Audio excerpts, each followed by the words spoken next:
ஒரு அழகான பசுமை நிறைந்த கிராமம். மரம், மாடு, மழலை சிரிப்பு, காலை காற்றோடு பறவைகள் பாட, சப்தமில்லாத சாலைகளில் சிரிப்போடு மக்கள் வாழ. இதுதான் அந்த கிராமம்.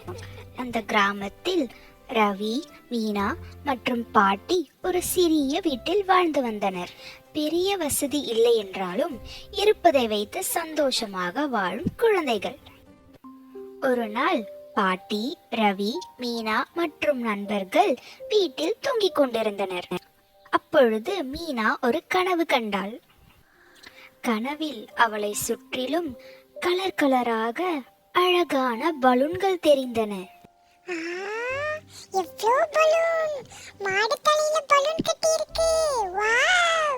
எனக்கு சிகப்பு கலர் பலூன் வேணும்.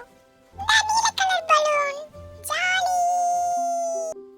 கனவுல இருந்து முழிச்ச மீனா தூங்கிட்டு இருந்த எல்லார்கிட்டயும் அவ கனவை பகிர்ந்துகிட்டா. அடுத்த நாள் பாட்டி சந்தைக்கு கூட்டிட்டு போனாங்க. அங்க பலூன் விக்கிறத பார்த்ததும் எல்லாரும் அவங்களுக்கு பலூன் வேணும்னு கேட்டாங்க. பாட்டியும் எல்லாருக்கும் பலூன் வாங்கி கொடுத்தாங்க.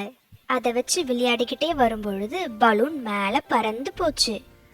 அத பார்த்து மீனா அழ ஆரம்பிச்சுட்டா.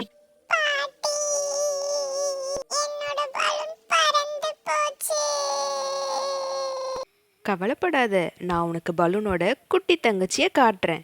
வா போலாம் வீட்டுக்கு. பாட்டி எல்லாரையும் வீட்டுக்கு கூட்டிட்டு போய் சோப்பு நுரையில குமிழி செஞ்சு விட்டாங்க. பாத்தீங்களா, இதுதான் பலூனோட குட்டி தங்கச்சி.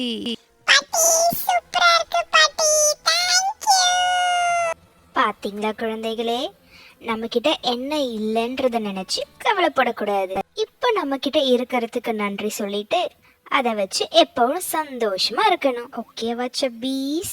பாய்.